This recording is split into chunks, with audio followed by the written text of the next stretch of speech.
प्रयागराज में श्री शिव सेवा महापुराण कथा का आयोजन हुआ, जिसमें उत्तर प्रदेश के मुख्यमंत्री योगी आदित्यनाथ ने शिरकत की। कार्यक्रम को संबोधित करते हुए मुख्यमंत्री ने महाकुंभ और सनातन धर्म के महत्व पर चर्चा की।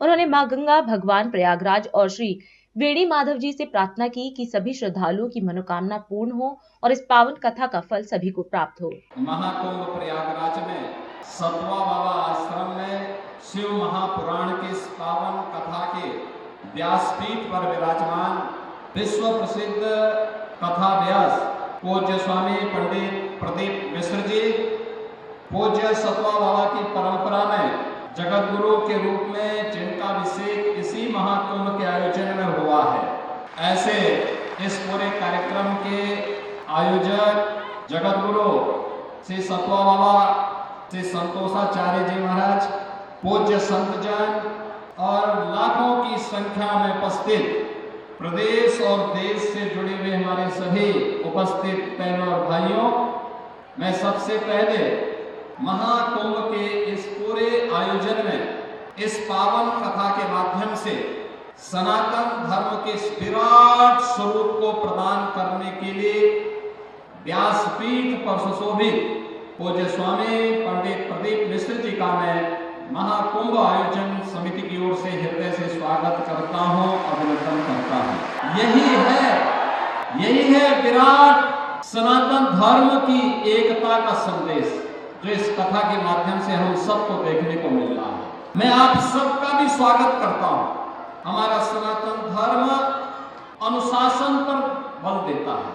अंतःकरण के अनुशासन के माध्यम से बाह्य अनुशासन को नियंत्रित करता है, और आपकी उपस्थिति, आपके द्वारा जिस धैर्य के साथ उनके वचनों को सुनकर के उसे आत्मसात करने के लिए अपने आप को तैयार किया गया है, सचमुच वह अत्यंत अभिनंदनीय है। आपका भी मैं हृदय से स्वागत करता हूं, अभिनंदन करता हूं।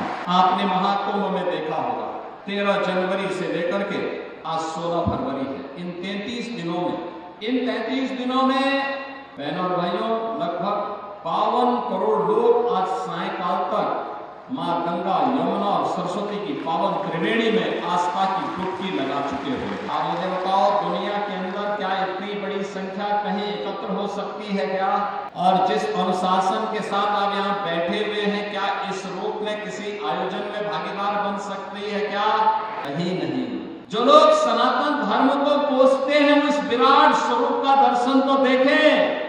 मुझे लगता है कि जिस दिन वो इस विराट स्वरूप का दर्शन देखेंगे, करेंगे, उन्हें स्वयं ही अपने वचनों पर आत्मग्लानि महसूस हो। कुछ लोगों ने अपने जीवन का ध्येय ही बनाया है भारत को पोषना, भारतीयता को पोषना, सनातन धर्म के खिलाफ षड्यंत्र करना। लेकिन उनके इस प्रकार के किसी भी साजिश और किसी भी अफवाह और किसी भी उस षड्यंत्र का शिकार हमारा सनातन धर्मावलंबी नहीं बन सकता, कभी नहीं बनेगा। वे हमेशा मोती खाए हैं, आगे भी खाएंगे।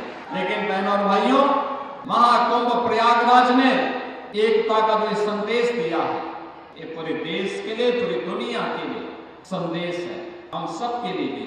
और वह संदेश एक ही है कि महाकुंभ का संदेश या महाकुंभ से संदेश एकता से ही अखंड रहेगा ये देश, एकता से ही अखंड रहेगा ये देश। हम सबकी एकता इस देश की अखंडता का आधार बने।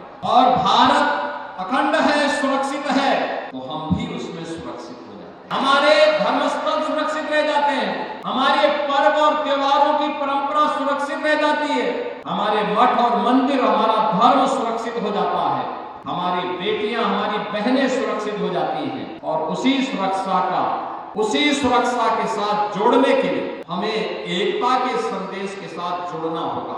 मुझे बहुत अच्छा लगा कि सतवा बाबा बीच में बोल रहे थे कि कथा करें न करें। मैंने कहा भी देखो, ना शब्द मत निकालना। एक बार जब संकल्प हो गया है तो मैंने कहा पंडित प्रदीप मिश्रा जी को प्रयागराज में कथा के लिए जरूर आमंत्रित करिए। यद्यपि हम लोगों को अभी कुछ ही दिन पहले काशी में भी इस पावन कथा के साथ जुड़ने का अवसर प्राप्त हुआ था, और काशी में भी यही विराट स्वरूप था। लेकिन सचमुच यह विराट स्वरूप ही महाकुंभ का वास्तविक स्वरूप। और आज एक कथा विराम भी होने जा रही है, महाकुंभ के अवसर पर विराम होगी। बाकी तो कथा तो मैं हर 10 दिन में सुनता हूँ कि पंडित प्रदीप मिश्रा जी की कथा फलानी जगह है, फलानी जगह है, और उन सभी स्थलों पर यही विराट स्वरूप देखने को मिलता है। सचमुच आप सभी अभिनंदनीय हैं। सनातन धर्म के इस अभियान के साथ बिना किसी नॉन लपेट के हमें आगे बढ़ के काम करना है, बिना किसी संकोच के, और हम सबको इस पर गौरव की अनुभूति करनी चाहिए कि हम सनातन धर्मावलंबी हैं। और इसी के लिए स्वामी राष्ट्र सर्वप्रथम